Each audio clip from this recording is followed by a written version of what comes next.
4 ദിവസം മുമ്പ് ഛത്തീസ്ഗഡ് സംസ്ഥാനത്തെ ദുർഗ് റെയിൽവേ സ്റ്റേഷനിൽ അസീസി ദേവസഭയിൽപ്പെട്ട 2 കന്യാസ്ത്രീകളെ ഛത്തീസ്ഗഡ് പോലീസ് അറസ്റ്റ് ചെയ്തിരിക്കുകയാണ്. അവരുടെ പേരിൽ ചുമത്തപ്പെട്ടിട്ടുള്ള കുറ്റം അവർ 3 പെൺകുട്ടികളെ മതപരിവർത്തനം നടത്തി എന്നതാണ്.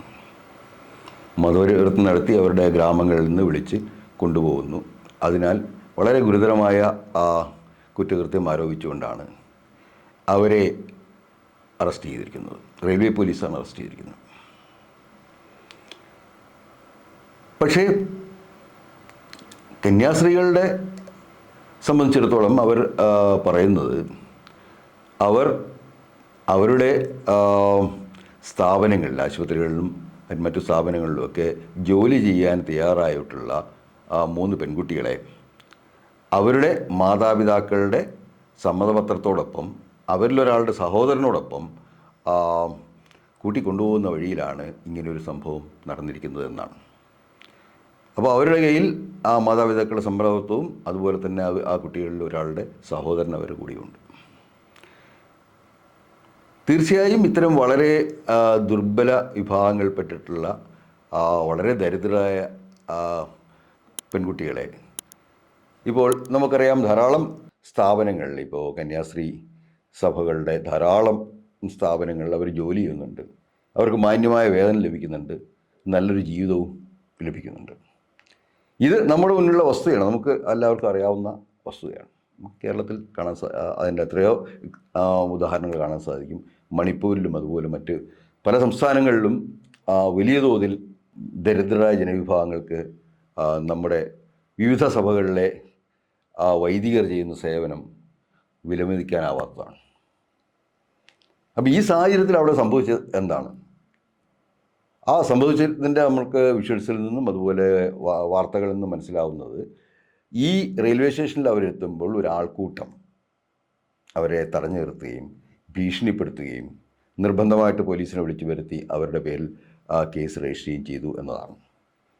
ആ കൂട്ടത്തിൽ ഒരു പെൺകുട്ടിയെ നിർബന്ധമായും ഭയപ്പെടുത്തി അവരെ ആ കുട്ടിയുടെ മൊഴി മാറ്റി ഞങ്ങളെ ബലമായി കൊണ്ടുപോവുകയാണെന്ന് പറയുകയും ചെയ്തിട്ടുണ്ട്.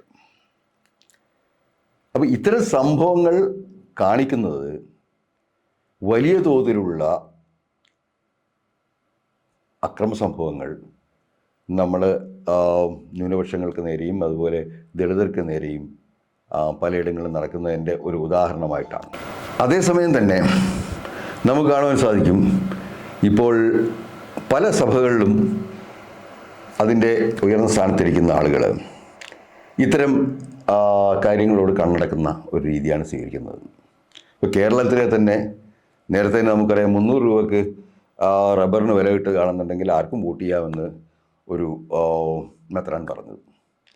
അതുപോലെ തന്നെ നമുക്കറിയാം, ധാരാളം വൈദികർ, അതുപോലെ സ്റ്റാൻ സ്വാമിയുടെ സംഭവം നമുക്ക് മറക്കാനായിട്ടില്ല. ഫാദർ സ്റ്റാൻ സ്വാമി, വയോധികനായ 84 വയസ്സുള്ള അദ്ദേഹത്തെ ജയിലിൽ അടച്ചതും അദ്ദേഹം ജയിലിൽ നിന്ന് അദ്ദേഹത്തിന് കോവിഡ് ബാധിച്ചതും പാർക്കിൻസോണിസം രോഗബാധയുള്ള അദ്ദേഹത്തിന് വെള്ളം കുടിക്കാൻ ഒരു സ്ട്രോ കിട്ടാൻ പോലും ഹൈക്കോടതി ഇടപെടൽ വേണ്ടി വന്നതും, അങ്ങനെ ആ ജയിലിലെ ഉള്ള ദുരിതത്തിൻ്റെ അവസാനം അദ്ദേഹം ഹോസ്പിറ്റലിലേക്ക് മാറ്റപ്പെടുകയും അവിടെ വെച്ച് അദ്ദേഹം മരണമടഞ്ഞതും നമ്മൾ കണ്ടിട്ടുണ്ട്.